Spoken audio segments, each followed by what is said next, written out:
Okay, let's unpack this.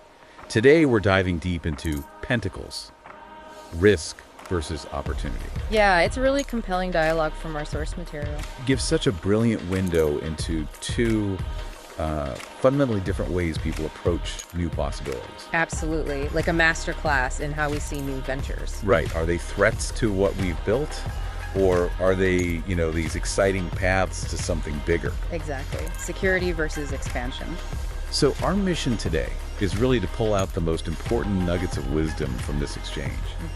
We'll look at what's really driving that caution for some. And what fuels that audacious push for expansion in others. And what happens when these two very distinct philosophies actually meet. It's quite the interaction. We want you, the listener, to walk away with maybe a clearer sense of your own internal compass when you face something new. That's the goal. Now, our source introduces us to these two fascinating figures, almost archetypal, wouldn't you say? Definitely. The man of the Four of Pentacles and the woman of the Nine of Pentacles. And they're debating this Ace of Pentacles kingdom. Which is a great metaphor, isn't it? For a big new venture, a chance, maybe a whole new territory opening up. Yeah, something significant appearing on the horizon. What immediately strikes you about this setup? Well, what's immediately fascinating is how the source just throws us right into this core tension. There's no messing around. Straight in. Right. We're seeing two powerful people, each with a really deeply ingrained philosophy about wealth, security, and, opportunity itself. And those philosophies are tied to their archetypes. Exactly. The Four of Pentacles, traditionally, that's about holding fast, protecting what you have, very guarded energy. Okay. Whereas the Nine of Pentacles, that embodies self-sufficiency, cultivated abundance, enjoying the fruits of your labor, the freedom that brings. So freedom versus holding on. In a way, yeah. And this Ace of Pentacles kingdom, it's not just a place, it's like the metaphorical weight of this big transformative new thing. Demanding a decision. Right. It's a classic dilemma, isn't it? Stability or growth. Absolutely. And their reactions to this new kingdom couldn't be more different, poles apart. Completely. Let's start with the man, our man of the Four of Pentacles. Yeah. He's presented as someone who really values steadfastness, maybe even to the point of rigidity. That's a fair assessment. He looks at this new venture, this Ace of Pentacles kingdom, and his immediate reaction is just unease, like a deep discomfort. You can almost feel it in the text. Yeah. He says, and I'm quoting directly here, it's just begging for trouble. So much new opportunity all at once. It's a risk. It's interesting he sees the amount of opportunity as the problem. Right. Not just a risk, but the abundance of it. Like, too much potential is inherently unstable for him. So what do you think is driving that immediate sense of alarm, that almost physical recoiling? Well, that's the core question, isn't it? It really is. It gets to his whole philosophy. For this man, his foundation, his whole understanding of prosperity, it's built on what he calls tangible things, coins in hand, bricks and mortar. Right. The concrete. Things he can touch and count. Exactly. He says, I've spent a lifetime building this fortress, and he's not about to just throw it all away for some shiny new venture. So his security isn't just a preference. It's like the bedrock of his identity, his success. Definitely. He sees these new opportunities mainly through the lens of potential loss. It's a direct threat to his stability. Preservation above all else. And it's not just the venture itself he's wary of, is it? It's the journey, too. That's a good point. He views the paths leading there as untested. Yeah, suggesting they could be a detour to a dead end or worse, a pitfall.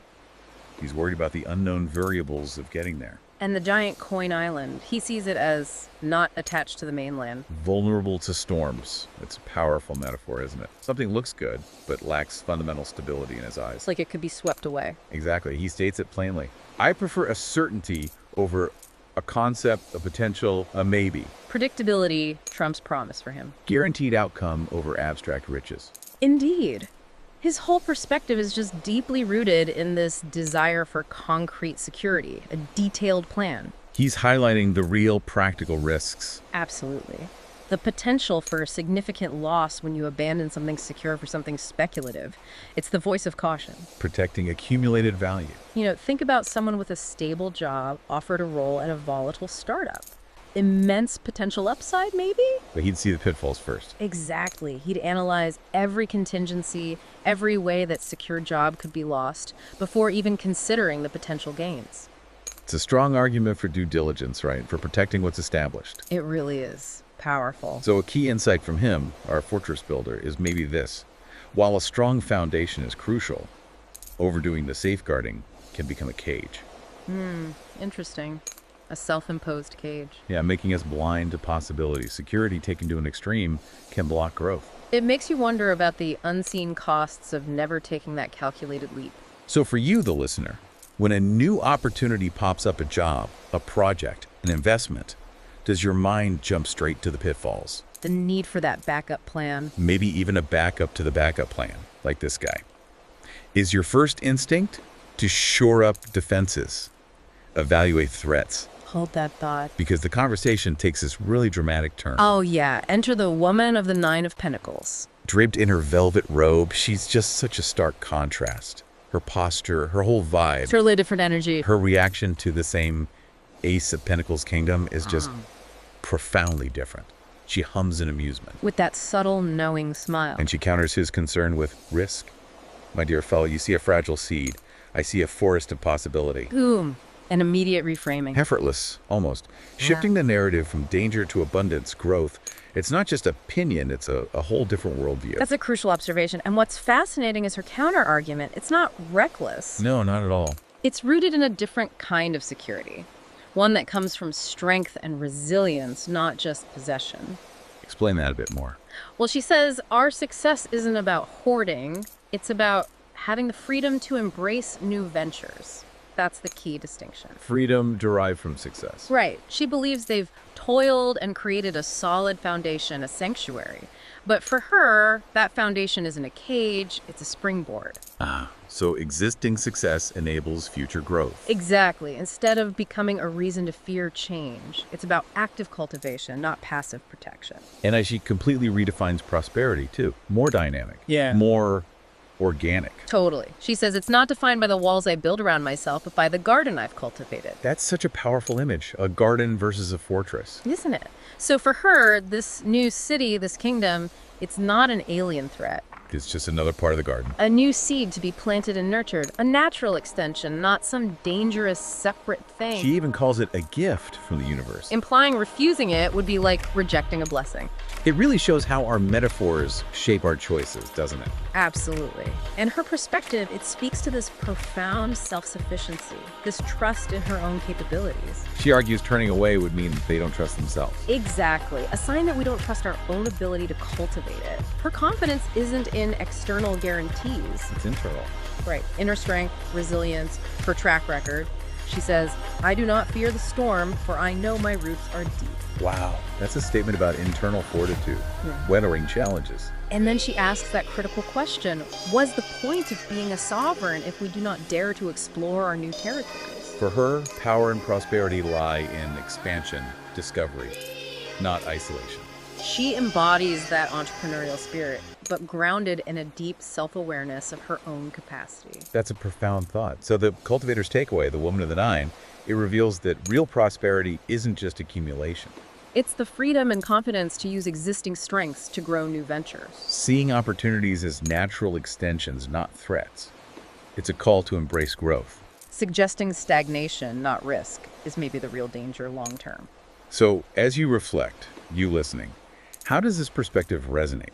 Do you see the forest of possibility where others see only a fragile seed? Maybe a risky one. Are you more inclined to trust your ability to cultivate growth, even if the path isn't perfectly clear? It's a different way of operating.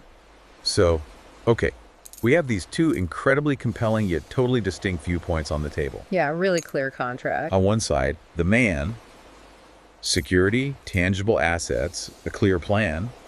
His wisdom is in protection, the fortress. On the other, the woman, boundless confidence, cultivating opportunities, prosperity as an expanding garden. Preservation versus progression. Holding tight versus letting go. And this tension isn't just theoretical, is it? It plays out everywhere. Oh, constantly. Think about established companies hesitant about disruptive tech. Protecting legacy products. Versus agile startups constantly pivoting, innovating. Or personally, choosing a safe pension over a volatile, high-growth investment. The man's approach. Downside protection, risk mitigation, proven methods. The woman's upside potential, calculated risks, trust in adaptability. That's a critical distinction.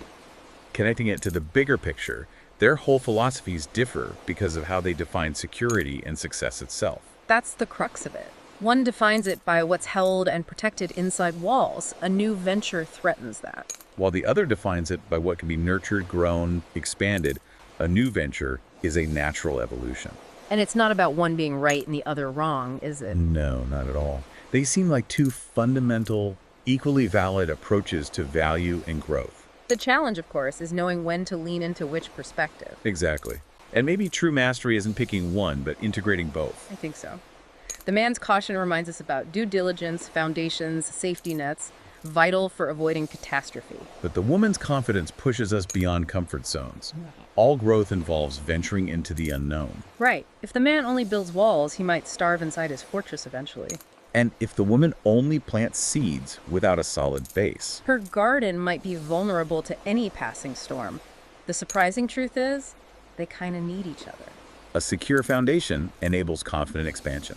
And the expansion, in turn, can strengthen the foundation with new resources, resilience. So the magic really happens in finding that balance. That sweet spot. How do we as individuals or organizations find it? Is it like setting aside a portion for the garden while keeping the fortress strong?